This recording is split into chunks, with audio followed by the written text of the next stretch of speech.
எல்லாருமே கொல்லாதவங்களா இருக்கிறாங்க. அதான் பிரச்சனை. இப்போ மனு நீதம், ராஜ நீதம், தெய்வ நீதி, மூன்று நீதமும் சரியாக இருக்கிறது. எல்லோரும் சந்தோஷமா இருக்கிறாங்க. வைகுண்டத்தையும் சிவலோகத்தையும் போட்டி இருக்கிறாங்க. இந்த நேரத்தில் அன்னை மகாலட்சுமி ஐயா நாராயணத்தில் ஒரு கேள்வி கேட்கிறான். என்ன கேள்வினா, சுவாமி, குரோனி முதல் இந்த 6 யுகங்களை படிச்சீங்க. உங்களுக்கு இந்த கலியுகத்தில் கலியுகம் எப்படி பிறந்தது, ஏன் பிறந்தது, சந்தோஷமா இருக்கிற இடத்துல சங்கடம் எப்படி வந்தது, அப்படி ஒரு கேள்வி கேட்டாங்க. ஐயா பரலோகத்திலிருந்து சொன்ன கதை தான் அகிலத்திரட்டம்மானை. யாருக்கு சொன்னார்? நாராயணர் மகாலட்சுமிக்கு திருவாய் மலர்ந்து அருடைய அமுதகாவியம் அகிலத்திரட்டம்மானை. அதனாலதான் இதை நம்ம படிக்கணும், கேட்கணும். இது நீங்க மகாபாரதம் எடுத்துக்கிட்டா வால்மீகி எழுதினார், ராமாயணம் வால்மீகி எழுதினார், மகாபாரதம் வேத வியாசர். எப்படி சொல்லலாம்? அகிலத்திரட்டு யார் சொன்னா? நாராயணர் சொன்னது, மகாலட்சுமி கேட்டது.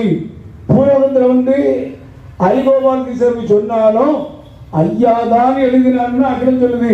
அப்பா நாதர் எழுதி வைத்த அகிலத்திரட்டு. அப்ப அன்னை கேட்க ஐயா சொல்றாங்க. எப்படி சொல்றாங்க?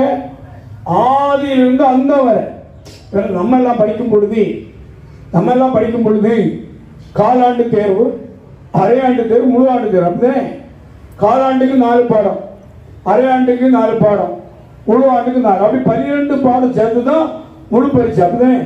இப்ப இந்த பிள்ளைகளுக்கு அப்படி இல்லை. காலாண்டுக்கு ஒரு செமஸ்டர், அது முடிச்சு அந்த அந்த அந்த புக்கத்தையும் குப்பையில போடு. அடுத்தது அரையாண்டுக்கு ஒரு இது, அடுத்த ஆண்டுக்கு குப்பையில போடு.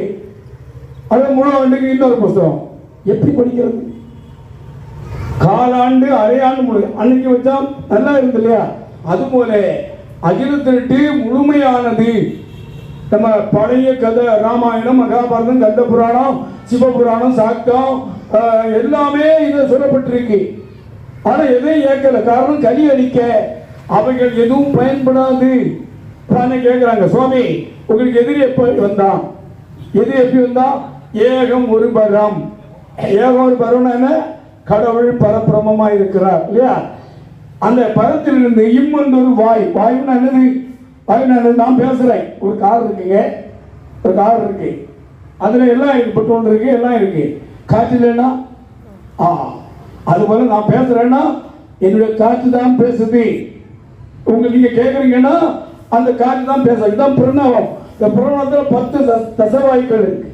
அதுதான் நம்ம உடம்புல இருந்து நம்ம பேச, சிரிக்க, மரஜலம் கழிக்க, உண்றதை ஜீரணிக்க, உண்ண வைக்க, குடிநீர் இறங்க வைக்க இல்லையா? சிலருக்கு தண்ணி இறங்கலைன்னா வாயுல பிரச்சனை இல்லையா? உங்களுக்கு வாயு அப்படியே அது கெட்ட வாயு, நல்ல வாயு அப்படி இருக்கு இல்லையா? இப்ப வாயுல பிரச்சனை எப்படி வருதுன்னா நம்ம சரியான முறையில கையாளலாம். அந்த பிரணவம் தான் முதல் தலைமை. அதுதான் இயக்கம், உலகத்தை. அந்த இம்மந்த வாழ் சக்தி. சக்தினா பெண் அல்ல, வல்லமை. இவங்கள்ட்ட நான் வந்தோன்னு என்ன சொன்னேன்? சிவமே அப்படி படிக்காதீங்க. நானும் வருஷம் பூரா சிவமே சிவமே, அது வருஷம் பூரா படித்தாலும் ஐயாவுக்கு காது கேட்டார். ஐயாவுக்கு காது கேட்கணுமா?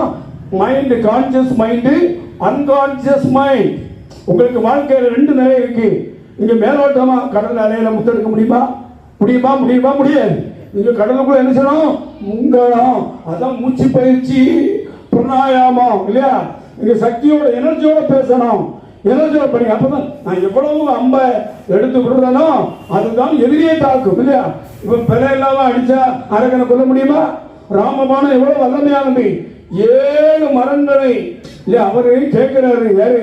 விபீஷணன் கேட்கிறாரு, வாலிய கொல்ல முடியாது ராமா, அவர் எவனும் கொல்ல முடியாது, பெரிய சக்திவான், நீ வலிமையானவன அந்த மரத்தை அடி. ஒரே அம்பல 7 மரத்தை வீட்டினார். நம்ம ஒரு மரத்தையாவது வீக்கிறது தக்கவாறு ஏற்படுத்தணும் வேண்டாமா? அவங்க முதல்ல எடுக்கிறாங்க சொல்றேன்னு நீங்க வருத்தப்பட வேண்டாம். ஆனா குருத்தன்மை இதுதான். ஒரு குருவானவர் என்ன செய்வார்? தன் மாணாக்கனை தன்னிலைக்கு எடுத்து செல்ல வேண்டும். நீங்க என்ன செய்யணும்? வல்லமையா இருக்கணும் இல்லையா? அப்ப அந்த சக்தி அப்படின்னா என்னது? வலுவுக்கு வலுவான வல்லமை வரணும் இல்லையா? அப்படி வரணும்னா தான் ஐயா வருவாங்க. நம்ம அன்கான்சியஸ் மைண்ட்ல நம்ம படிக்கிறோம். அதான் அடிமன ஆழத்தின் ஓசையிலே, அடிமன ஆழத்துல இருந்து இவன் அவங்களோட உகமடிக்கன்னு சொன்னா ஐயா ஒன்றும் கேட்க அவரு ஐயா ஒத்துமை சிவ சிவ அது யாருக்கு? அது எப்படி படிக்கும்? சிவ சிவாரி குரு. கேக்குதா கேக்குதா? இதுதான் ஐயா சொன்ன பாடம் சக்தி இல்லையா? அந்த சக்தியிலிருந்து சிவன், சிவன் என்றால் உயிர். எங்க அம்மா 13 பிள்ளை பெற்றா. நான் சொல்றேன் 13 பிள்ளை பெற்றா, 13வது பிள்ளை ஒண்ணுக்கு மேல பெற முடியல. ஏன்? பெண்ணுகிட்ட சக்தி இல்லை. புரியுதா? சிவன் எங்க வரும்? உயிர். ஒரு பெண்ணுக்கு கரு என்னன்னா உயிர். கர்ப்பத்துல வல்லமே இருக்கணும். நான் 1 இட்லி சாப்பிடுவேன், 1 இட்லி சாப்பிடுவேன், ஜூஸ் குடிப்பேன், கடையில் உள்ள பாக்கெட் பண்ண சாப்பிடுவேன், ஒன்னும் நடக்காது. உங்க உடம்புல கரு வராது.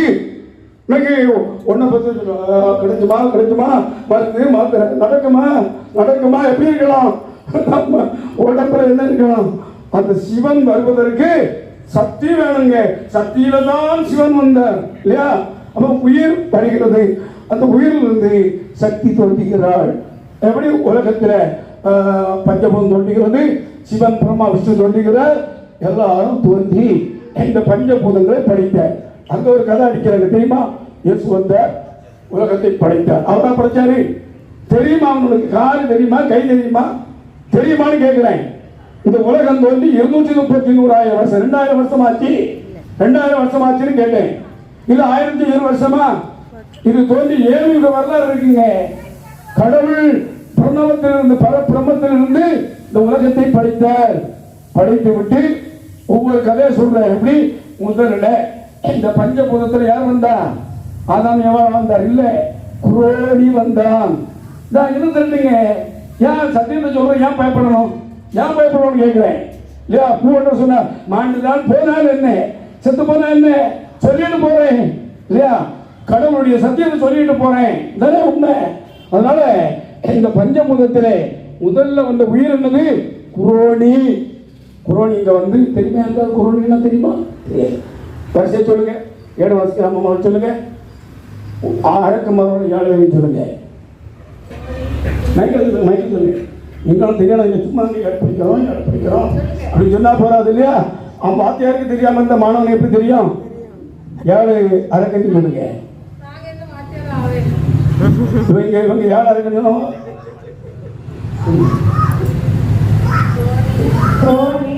குண்டோமசாலியன், மல்லோசி வாகனன், தில்லை மல்லாளன்,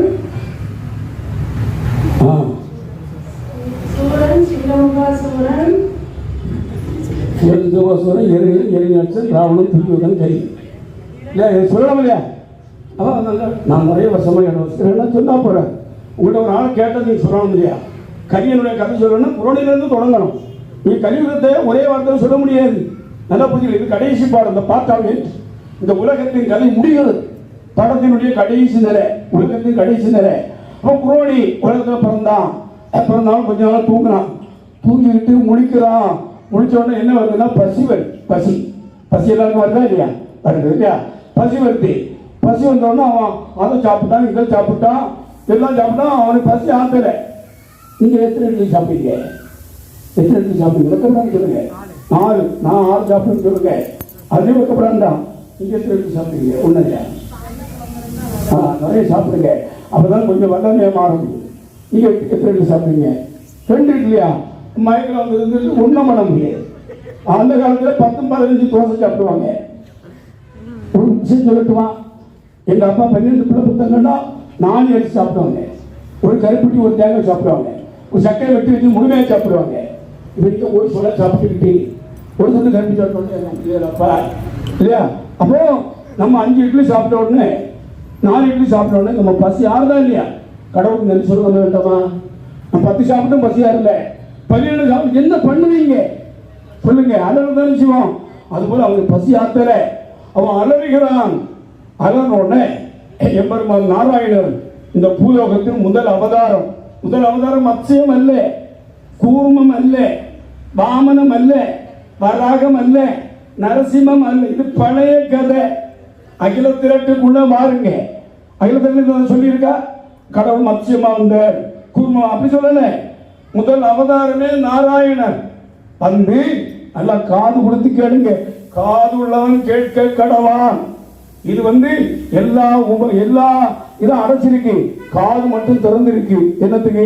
சினிமா பாட்டு கேட்கா இல்ல வேற ஏதாவது சீரியல் பார்க்க இல்ல, கடவுளுடைய வார்த்தையை கேட்கிறது இல்லையா? அப்ப அந்த மாதிரி முதல்ல வந்து அவன் நாராயணன் வந்து தவம் இருக்கிறார். யாரை நோக்கி தவம்? சிவனை நோக்கி. சிவபெருமான் வந்து கேட்கிறார், யார் நீ? இந்த ஆழ வனந்தனிலே என்னை நினைந்து தவம் இருக்க என்ன காரணம்? அப்ப அவர் சொல்றாரு, குரோனி பிறந்துட்டாங்க, அவன் எல்லாத்தையும் சாப்பிட்டுட்டான், கடல் நீரை குடிச்சா பசியாக்கல, இப்ப நம்மளையும் பிடிச்சி விழுங்கிடுவான், கையிலே விழுந்து வரான், உங்களே என்னையும் விழுங்கிடுவான், நம்மளை விழுங்குறதுக்கு முன்னாடி அவன் நம்ம கொண்டுறணும், அதுக்கு விடை தரணும்னு கேட்டார். உடனே சிவபெருமான் சொன்னார், நாராயணரே, இவனை நான் கொள்றதுக்கும் 6 துண்டுகளாக வெட்டுறதுக்கும் விடைதாரை. நீங்க யுகா யுகங்களாக இவன் ஒவ்வொரு துண்டாக குரோனிலிருந்து குண்டமசரி வருவான், குண்டமசரி தில்லை மல்லாம் வருவான், இப்படி எல்லாம் வருவான். நீங்க தான் என்ன செய்யணும்? யுகா யுகங்களாக எப்படி தர்மமாக தோன்றி அதமத்தை அழிக்கணும். இது யாருக்கு யார் சொன்னா தெரியுமா? சிவபெருமான் நாராயணனுக்கு சொன்னார். நாராயணன் யாருக்கு சொன்னார்? யாராவது சொன்னா 1 கோடி ரூபாய் பரிசு. சொல்லுங்க, யார் சொன்னான்னு சொல்லுங்க. நாராயணன் யாருக்கு சொன்னார் தெரியுமா? கண்ணனாக இருந்த அர்ஜுனனுக்கு சொன்னார். தான் பகவத்கீதை. பகவத்கீதை அவர் என்ன சொன்னாரு? யதாகி தர்மஸ்யா பவனி பாவ தெரியுதா இல்லையா? யதாகி எப்பொழுதெல்லாம் அதர்மம் தோன்றுகின்றதோ அப்பொழுதெல்லாம் அதர்மத்தை அடித்து தர்மத்தை சாபிக்க நான் வருவேன். அது யார் சொல்றா? சிவபெருமான் சொல்றார், நாராயணரே, இவன் அதர்மியா தோன்றுவான், நீங்கள் நல்லவனாக தோன்றி தர்மத்தை சாபிக்கிற வரைக்கும் இந்த துயரம் உங்களுக்கு கொடுக்கணும்னு சொல்லி வரம் கொடுக்கிற நாராயணர் என்ன செய்கிறாரு? குரோனி 6 துண்டுகளாக வெட்டி முதல் யுகத்தின் பெயர் என்ன தெரியுமா? இப்ப நான் இது முதல் வருஷம் இருந்தாலும் சொல்றேன், அடுத்த வருஷம் நீங்களே பதில் சொல்லணும். முதல் யுகத்தின் பேரு நீடிய யுகம். புரியுதா? முதல் யுகத்தின் பேரு நீடிய யுகம். நீடிய யுகத்தில் பிறந்த அசுரனுடைய பேரு குரோனி. அந்த குரோனியை வதம் செய்ததோடு அந்த யுகத்தின் தர்மம் சாபிக்கப்பட்டது. 2வது யுகத்தின் பேர் என்னன்னா சதிர யுகம். 2வது பேரு பதிவு பண்ணிடுங்க, மனசுல பதிவு பண்ணிடுங்க. 2வது யுகத்தின் பேர் சதுர யுகம். சதுர யுகத்திலே குரோனியுடைய 6 துண்டத்தில் ஒரு துண்டம் குண்டோமசாலியாக பத்தி பிறக்கணும். அவனும் கொஞ்ச நாள் தூங்கி அவன் விழிக்கிறான். விழித்தவுடனே அவனுக்கும் பசி பொறுக்கல. பசி பொறுக்காத உடனே அவன் அலறான். அலறின உடனே நாராயணன் கேட்கிறாரு, என்ன சத்தம்? அது உங்களுக்கு தெரியாதா? இங்க யார் பேசுறா? நாராயணன் சிவபெருமான் பேசுறாங்க. அப்ப என்ன சத்தம் உங்களுக்கு தெரியாதா? குண்டோமசாலி பசி பொறுக்காமல் அலறி விட்டான். அவனை கொல்றதுக்கு என்ன வழி? தேவர்களை மீனாக்கி மறையை மறைன என்னது? வேதம் தேவர்களை மீனாக்கி இரையாக்கி மறையை கயிறாக்கி வாயுவை தோணியாக்கி கடலை ஓடையாக்கி காயாம்பு வண்ணர் யாரு? நாராயணர். கரை கண்ட ஓடம் தள்ள தூண்டல்ல மீனை இலை போட்டாங்க. உங்களுக்கு ஒரு காப்பி குடிக்கலாமா? குடிக்கப்படாத? குடிக்கலாம். எப்படி குடிக்கலாம் தெரியுமா? எப்படி குடிக்கலாம்? ஐயா, காப்பி குடிங்க. இப்ப காட்டுல விஷம், தண்ணீர்ல விஷம் இருக்கு, உணவுல நஞ்சு இருக்கு. எப்படி சாப்பிடணும்? ஐயாவுக்கு அர்ப்பணம் பண்ணி சாப்பிடணும். புரியுதா? நம்ம யாராவது ஏதாவது தந்த ஒண்ணு வாங்கி சாப்பிடக்கூடாது. ஐயாவோட பிள்ளைகளுக்கு நமக்கு ஒரு ஒழுங்கு வேணும். எங்கேயாவது கிடைச்சதெல்லாம் சாப்பிட்டீங்கன்னா அவனும் கர்ம விதையா போயிடும் இல்லையா? இப்போ ஒரு பொருளை சாப்பிடக்கூடாது. யாராவது தந்தாங்க, நான் ரொம்ப வேண்டிய சொந்தம், என் வேண்டிய சொந்தமாக இருந்தாலும் சாப்பிட முடியாது இல்லையா? வேண்டிய சொந்தம்னாலும் கர்ம விதையை வாங்கி சாப்பிட முடியுமா? முடியும். அப்ப எங்க சாப்பிடணுமோ அதுவும் இந்த பண்டாரம் ஒரு இடத்துலையும் சாப்பிடக்கூடாது. ரொம்ப ஜாக்கிரதை. அதனால ஒரு பொருளை நம்ம சாப்பிட போடுறோம்னா இது என்னது, இது யாரு, எப்படி தயாரிக்கப்பட்டு நம்ம யோசிச்சு சிந்திக்க தான் அறிவு தான் பகுத்தறிவு இல்லையா? ஆனால் அந்த குற்றம்சாலிக்கு பகுத்தறிவு உண்டா? அறிவே கிடையாது. இதுக்குள்ள பகுத்தறிவு மூளை பகுத்தறிவு புயல் அப்படிங்கிட்டான். அங்கே என்ன இருந்தது? அந்த தூண்டல் இருந்தது.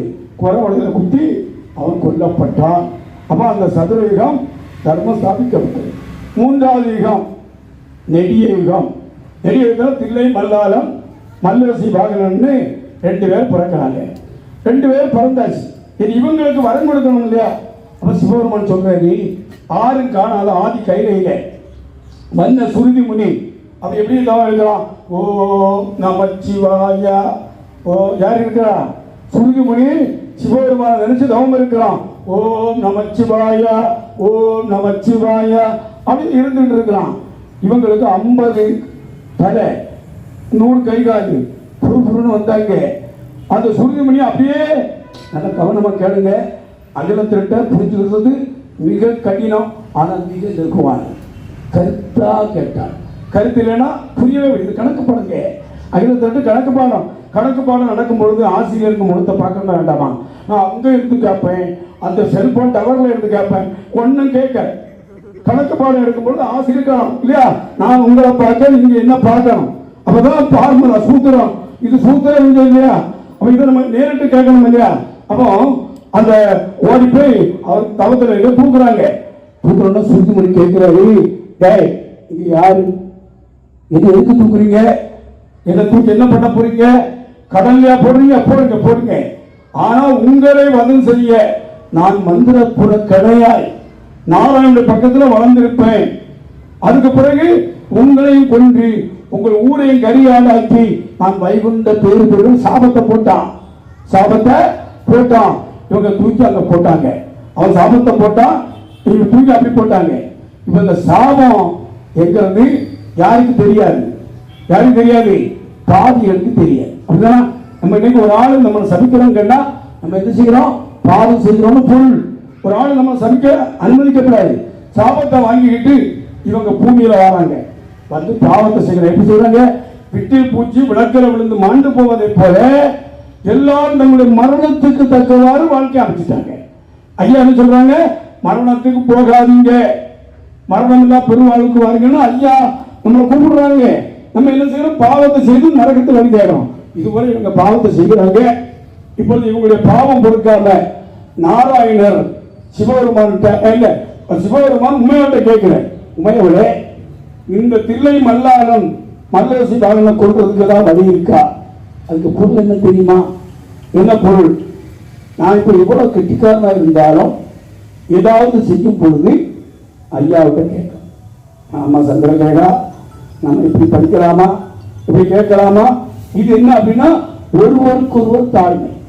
இப்ப கணவன் எவ்வளவு கெட்டிக்காரனா இருந்தாலும் எதை செய்யணும்னாலும் மனைவிட்ட ஒரு வார்த்தை கேட்கணும்.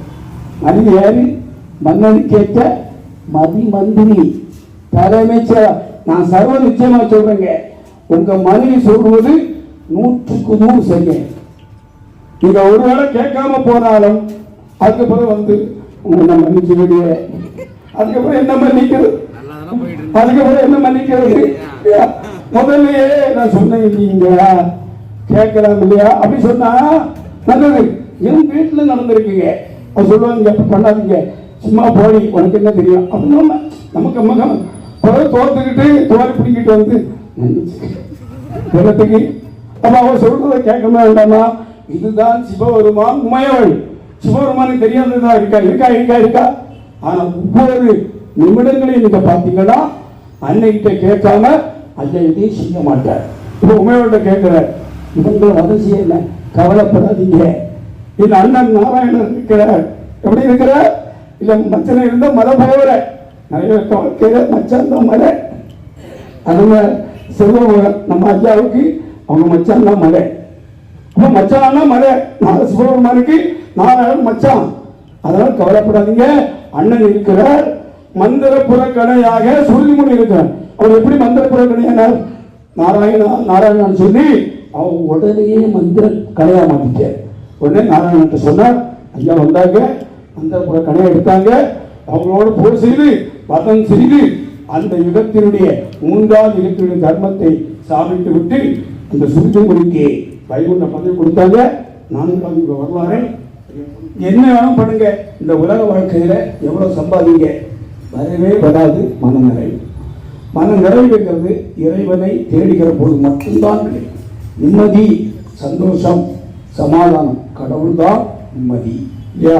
அதான் பூரணம். அதனால இவர்கள் பூலாவத்தை ஆடுறாங்க, நிறைய இவன் தவம் செய்கிறாங்க, யாகம் நடத்துறாங்க. யாகத்தில் சிவபெருமான நினைச்சு யாகம் நடத்த வரல. கடைசியில் சிவனை காணத்தோடு ஒருவன் அந்த யாகத்தில் வந்து செத்துட்டான். இதை அறிந்த உமையவள், ஐயோ சகோதர பாசம்னா இப்படிதான் இருக்கணும், இல்லை அண்ணனுக்காக தம்பி சாக போகிறோம். உடனே காட்சி கொடுத்தாங்க. காட்சி என்ன வரணும், இறந்து போட என்ன அண்ணன் உயிரோடு வேணும். அண்ணனை உயிர் பிடிச்சு கொடுத்தாச்சு. இனி என்ன வரணும், 5 முகம் கொண்ட சிவனான் முருகபெருமான் 6 முகமாக ஏன் வந்தார் எங்கிறதுக்கு எங்கேயாவது விட இருக்கா? இங்கே விட இருக்கா சொல்லுங்க? அகிலத்திற்கு தான் விட. ராவணனுக்கு ஏன் 10 தர இங்க விட இருக்கா? அகிலத்திற்கு தான் விட. அதான் புரிஞ்சுடுங்க. அப்போ அவன் கேட்கிறான், யார் கேட்கிறா? சூரன் 5 முகம் கொண்ட சிவனாலும் 4 முகம் கொண்ட பிரம்மாவாலும் உலகத்தில் உள்ள மன்னர்களாலும் எந்த ஆயுதத்தாலும் எவராலும் கொல்ல முடியாதவரும் நம்ம ஏன் எதுக்கு படிக்கிறோம்? சாகாத வாழ்வு எதுக்கு படிக்கிறோம்? நமக்கு என்ன இல்லை, சந்தோஷமா இருக்கலாமா இருக்கக்கூடாதா? யாரை பார்த்தாலும் சந்தோஷம் சிரிக்கிறாலும் சிரிக்கிறதுக்கு கஷ்டப்பட்டு சிரிக்கிறோம், அது வேண்டாம். நல்லா சிரிங்க, ஏன்னா நமக்கு மரணம் இல்லை. 7ஆம் யுகத்தில் எல்லாரும் நினைத்தார் வாழலாம் என்று வைகுண்டம். எல்லாம் என்ன கேட்கிறோம்? எதனாலையும் கொல்லப்படாது. அது என்ன செய்யணும்? பாவம் செய்யப்படாது இல்லையா? வந்து பாவத்தை செய்கிறாங்க. இப்பொழுது தேவர்களெல்லாம் அபயங்கிறாங்க. நாராயணன் கையிலிருந்து இருக்க வருகிறார். சிவபெருமான கேட்கிற, என்ன ஆளும் கொடுத்தீங்க? அவர் சொல்ற, குழந்தை.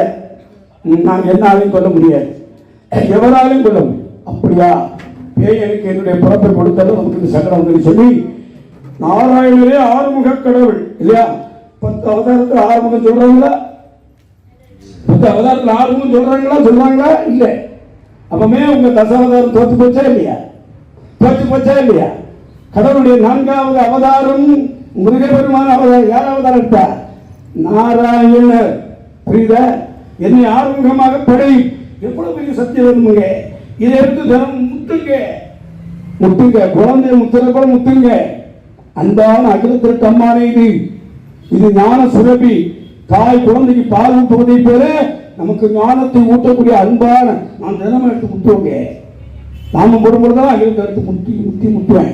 ஏன்னா எனக்கு வாழ்க்கையினுடைய ஞானத்தை தந்தது, தெளிவை தந்தது இல்லையா?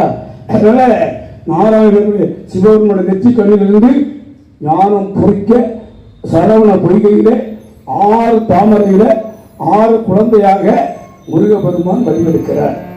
அந்த 6 முகத்தை 6 உடலை யார் ஒரு உடலாக்குறாங்க? அன்னை உமையவள் ஒரு உடலாக்கி 6 முக வேலவனாக அவதாரம் எடுக்கிறாங்க. அவருக்கு எத்தனை வீடு உண்டு? முருகபெருமானுக்கு 6 வீடு. அதுல முதல் வீடு திருப்பரங்குன்றம், திருச்செந்தூர், பழமுதிர்ச்சோலை, பழனி, இப்படி இருக்கு இல்லையா? அதுல அவர் இருந்த முதல் வீடு அந்த திருப்பரங்குன்றம். அதுல வந்து இருந்துகிட்டு அந்த சக்தியை வேலாயுதமாக கொண்டு வந்து தன்னுடைய படை தளபதிங்கிற வீரவாக தேவரை கூப்பிட்டு அந்த ஈசனுக்கு புத்தி நம்ம என்ன சொல்றோம்? புத்தி யுகங்களுக்கு புத்தி சொன்னார். அவன் போய் வீரவாக சொன்னார், இப்படி 6 முக வேளாண் வந்திருக்கிறார், சக்தியை வேளாயுதமாக கொண்டு வந்திருக்கிறார். அதனால தேவர்களை தேவத்தில் விட்டுக்கிட்டு நீ நல்லா இரு, ஆனா அடுத்தவன் நல்லா இருக்கு, நான் மட்டும் நல்லா இருக்கிறோம், அடுத்தவன் அது நடக்காது இல்லையா? அதனால நீ நல்லா இரு. எல்லாரும் சொல்லி பார்த்தா கேட்கல. அவன் தன்னுடைய ஆணவம், அகங்காரம், என்னுடைய உயரம் எல்லாம் போய் சொல்லு. முருகன் சொன்னார், முருகன் போர்க்களத்தில் வந்தார். ஆனா போர்க்களத்தில் வந்தாலும் அவருக்கு என்ன ஆகுதுன்னா, அவர் என்னது முருகன்னா என்னது? முருகன்னா அழகு, முருகன்னா அம்பு, முருகன்னா கருணை, முருகன்னா அன்பு இல்லையா? அவருக்கு நம்மளை கொடுக்கறதுக்கு மனம் வரல. போர்க்களத்தில் சொல்றாரு, அப்பா அப்பா அழகரமா சொல்ற, அப்பா அற்பம் இந்த வாழ்க்கை. நம்ம வாழ்க்கை என்னது? அற்பம் இந்த வாழ்க்கை. மரணம் வந்து ஜீவன் நாண்டு போகும். எல்லாருக்கும் மரணம் உண்டா இல்லையா? இப்ப எப்ப யார் சாகுறான்னு தெரியல. அந்த காலத்துல பாட்டி செத்தா, தாத்தா செத்தா, இப்ப யார் சாகுறான்னு தெரியல இல்லையா? அப்படி இருக்கு. அப்ப மரணம் வந்து ஜீவன் நாண்டு போகும்பொழுது நீ தேடுகிற நன்மை உன்னை காக்குமே அல்லாது. இல்லை, தர்மம் தானே காக்கும், அதமும் காக்காது. அதனால தான தர்ம தவம் இல்லையா. உடனே இப்ப வீடு வரை உறவு, வீதி வரை மறை. சுடுகாட்டில் ஏறுவா நம்ம கல்லூரி வந்து எல்லாரும் படுத்து கிடப்பாங்களா? 2 நாள் ஐயோ போயிட்டாப்பா, ஐயோ அது ஒரு சந்தோஷமா போயிட்டு வாப்பா. 5ஆவது நாள் முறையோட கர்மம் முடிச்சு. அது கூட அவங்க இது கீழே அழகாக சொல்லப்பட்டிருக்கு, தெளிவாக சொல்லப்பட்டிருக்கா இல்லையா. 2 நாள் அழுவாங்க, 3 நாள் 5ஆவது நாள் கர்மத்தை செஞ்சுட்டு சந்தோஷமா இருப்பாங்க. அவன் கூட எழுப்பா நீ செய்த பாவம். இத அவன் பாவத்தை செய்யலாமா, செய்யக்கூடாது. அவன் புண்ணியத்தை செய்யணும் இல்லையா.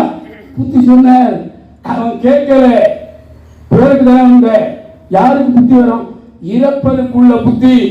இறப்பன்னா பிச்சைக்காரன் இல்லை, தாழ்மை, பணிவு, அகங்காரமற்ற தன்மை இல்லையா. இது வந்தால் தான் புத்தி வரும். இப்போ போர் நடக்கும், 2 பேரும் போர் நடக்கும்.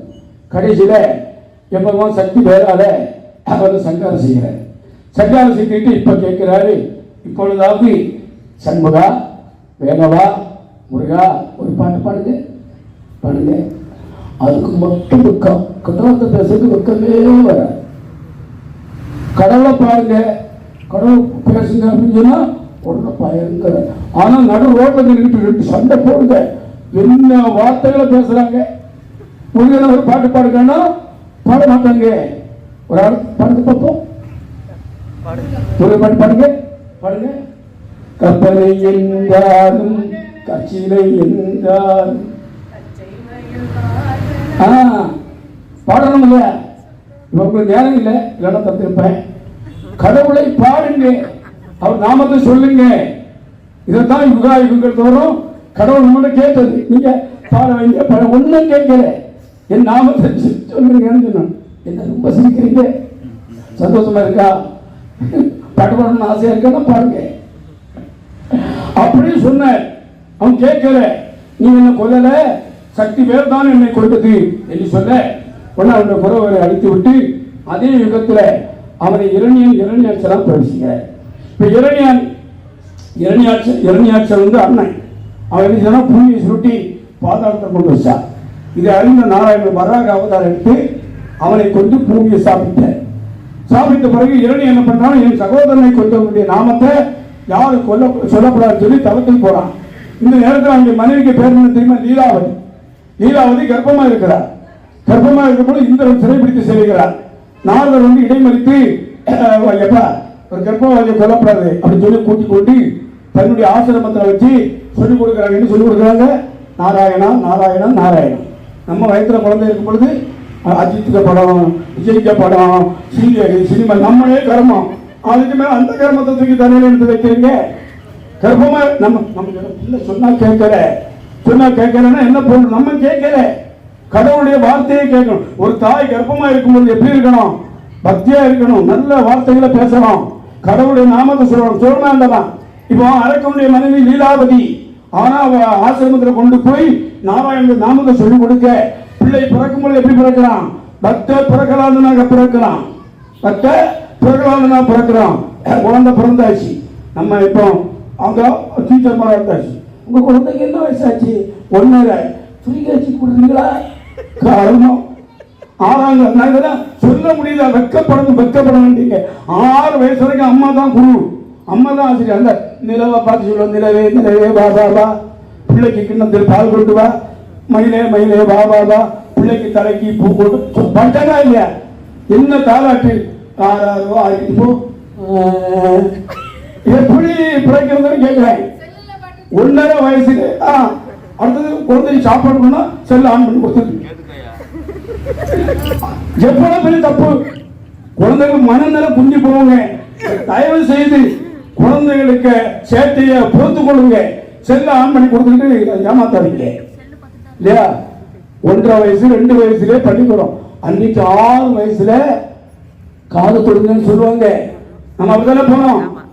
இந்திய கல்வி இல்லை அந்த காலத்துல, குருகுல கல்வி அப்படின்னா வேத கல்வி. 18 அம்மானை பள்ளிக்கூடம். இந்த குருகுல கல்வி என்ற வேதம் மறைக்கப்பட்டதுனாலதான் கடவுள் நாராயணன் திருப்பி வந்து மீண்டும் குருகுல கல்வியை கொண்டு வராங்க. இதெல்லாம் நிற்குமுங்க. அப்போ 6 வயசுல கொண்டு சுக்கராச்சாரிய மகன் தண்டன் குருவாக இருக்கிறார். எல்லாருக்கும் அவன் பாடம் சொல்லி கொடுக்குறாங்க. சொல்லுங்க, ஓம் இரண்யாய நமக. சொல்லுங்க,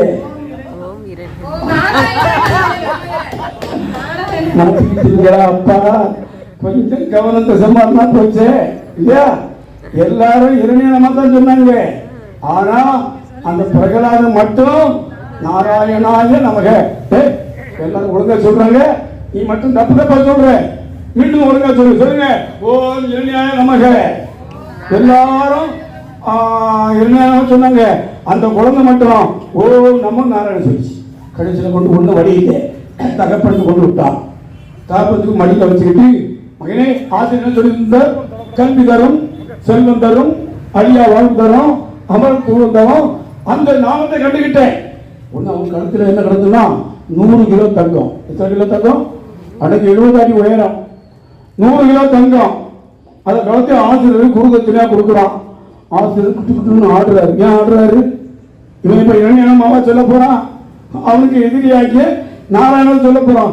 ஆசிரியர் கிட்டு கிட்டுன்னு ஆடுறாரு. எப்ப அவன் கல்வி தரும், செல்வம் தரும், அழியாத வாழ்வு தரும்னு சொன்னானே, அந்த நாம என்னன்னு கேளு. அது வரைக்கும் தங்கத்தை தந்தாச்சு. அவரையும் சொன்னான், மகனே அப்பாவே போத்தானே. இல்லை தந்தை, படைத்த குருவின் பரிணாமம் சொன்னதுண்டால் அது நம்மளை தருணத்தில் காக்கும். நீங்கள் ஒரு அசுரம் உங்க பேரை சொன்னா உங்களே உங்களால காக்க முடியாது. மறந்து விட்டான். பல விதமான சோதனை. கல்லை கட்டி கடல்ல போட்டான், நாராயணன் காத்துறதை மலையில இருந்து தூக்கி வீசினான். பூமாதேவி வாங்கிக்கிட்டா. உடனே பூமாதேவி கேட்டா, மகனே பிறந்ததா, நீ என்னுடைய மகன் 2 வரங்கள் வேண்டாம் அம்மா கேளு. என்னை போல 5 வயது பாலகன் மண்ணிலே விழும்பொழுது என்னை காக்கணும். என் தந்தை என்னை அணு அணுவாக கொண்டாலும் என்னுடைய ஒவ்வொரு அணுக்களும் நாராயணா சொல்லணும் தாயே. கடவுளுடைய பக்தி எனக்கு மறக்கப்படாது. வருத்தப்பட்டு இப்பொழுது பல நிலையிலும் பார்த்தாங்க, கொல்ல முடியல. மனைவியை கூப்பிட்டாங்க, வா உனக்கு யாரு கடவுள்? சுவாமி. இப்ப சுவாமி சொல்லாட்டாலும் பரவாயில்லை, கடாப்படா இல்லைன்னா வாயில வந்ததுதான் பேசுறாங்க. அந்த காலத்துல சுவாமின்னு சொன்னாங்க, என்ன ஆத்மநாதா, அத்தா, மச்சா எல்லாம் சொன்னாங்க. இப்போ சொல்றாங்களா இல்லையா? கோபம் சொல்றாங்களா இல்லையா? அப்போ அரக்கை தன் மகனை கொல்ல போறான். அந்த நேரத்தில் கேட்கிறா, உனக்கு யார் சுவாமி? நீங்கள் தான் இந்த சுவாமி. என்னை கொல்ல உன் மகன் பிறந்திருக்கிறான், அவனுக்கு இந்த விஷங்கள் அந்த பாறை கொடு.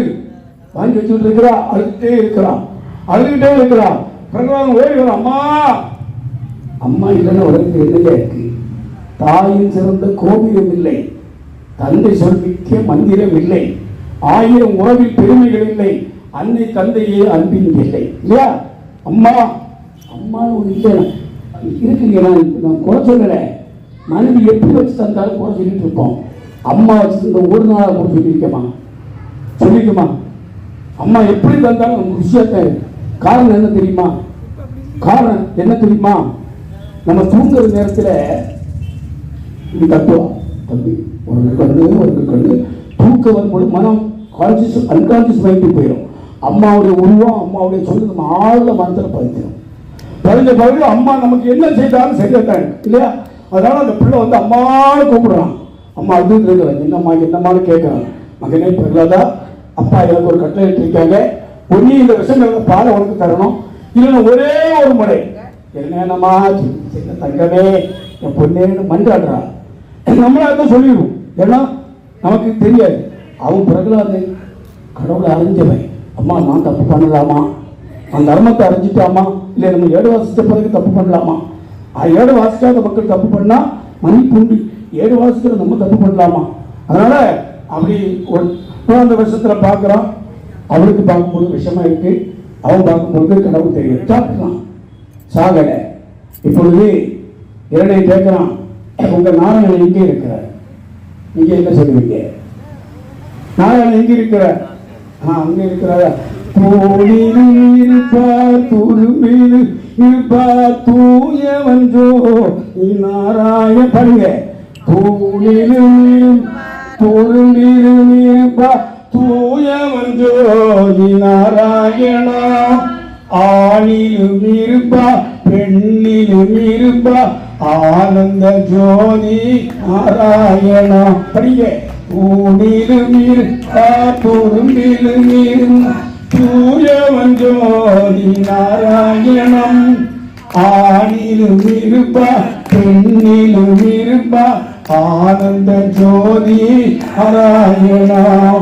நீரிலும் இருப்பா நெருப்பிலும் இருப்பா நீலவண்ண கண்ணன் நாராயணா. படிங்க. நீரிலும் இருப்பா நெருப்பிலும் இருப்பா நீலவண்ண கண்ணன் நாராயணா. வேதத்தில் இருப்பா வினைகளை அறுப்பா வேலவன் நாமன் நாராயணம். வேதத்தில் இருப்பா வினைகளை அருமா வேலவன் நாமன் நாராயணா. தூணிலும் இருப்பார் துரும்பிலும் இருப்பா தூயவன் ஜோதி நாராயணா. ஆணிலும் இருப்பார் பெண்ணிலும் இருப்பார் ஆனந்த ஜோதி நாராயணம். நாதத்தில் இருப்பார் நாமத்தில் இருப்பார் நம்பின பேருக்கு நாராயணா. நாதத்தில் இருப்பார் நாமத்தில் இருப்பார் நம்பின பேருக்கு நாராயணா. நினைவிலும் இருப்பா கனவிலும் இருப்பா நெஞ்சத்தில் இருப்பா நாராயணா. நினைவிலும் இருப்பா கனவிலும் இருப்பா எங்க இருக்கிறாரு நெஞ்சத்தில் இருப்பா நாராயணா. இல்லையா? அப்படியே அந்த பிள்ளை கடவுள் எங்க இருக்கிறார்? எல்லா இடத்துல இருக்கிறார். கதை பேசாத. இந்த அரண்மனை தூணில் இருக்கிறாரா? ஆம் என்று சொல்ல அரண்மனை தூணை அடிக்க கடவுள் நரசிம்மமாக ஆணும் இல்லை மனிதனும் இல்லை மிருகமும் இல்லை எந்த ஒரு நிலை இல்லாம பாதி மனிதன் பாதி மிருகமாக. அவன் கேட்ட வர என்ன தெரியுமா? வீட்டில் கொல்லக்கூடாது, வெளியில கொல்லக்கூடாது, இரவுல கொல்லக்கூடாது, பகல்ல கொல்லக்கூடாது, வானத்தில் கொல்லக்கூடாது, பூமியில கொல்லக்கூடாது, இதெல்லாம் கொல்லக்கூடாதுன்னு கேட்டான். அதனால இரவு பகல் இல்ல அந்திம நேரத்தில் வீட்டில் இல்லாமல் வெளியில் வைத்து வானத்தில் பூமியில மடியில் வச்சு எந்த ஆயுதம் எல்லாம் கை நகர்த்தாத கொண்டார். கொண்டு விட்டு என்ன கேட்டார்? இப்பொழுதாவது நாராயணா சரிங்களா? இதுதானே எவ்வளவு பெரிய பாதையா இருக்கட்டுங்க. ஐயான்னு சொல்லுங்க, சிவான்னு சொல்லுங்க. ஐயா நம்ம மன்னிக்க எப்பவும் தயாரா இருக்கு. அதனால இப்போ சொல்ல அவன் சொன்னான், நீ 10 மலையை ராவணனுக்கு ஏன் 10 பேர் அப்படின்னா இரண்டு கேட்ட பொழுது நீ 10 மலையை நகமாக பதித்து கொண்டா என்னது உன்னால் கொள்ள இயலாதுன்னு சொல்ல. அடுத்த திரையில உனக்கு 10 மலையை தலையா தந்து இந்த வசனத்தை கேட்பேன் சொல்லி உன்னை குறைவை அடித்து விட்டு கந்த நீர் வேஷம் கலந்திருந்த மயவனா செந்தூர் பதில் சேர்ந்து வந்த அம்மானை இருக்கிறேன் வாசலுக்கு நிறைவு செய்து கிடைப்பட்டுக் கொள்கிறோம்.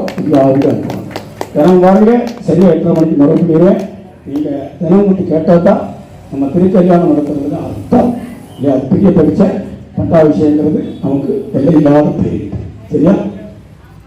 ஐயா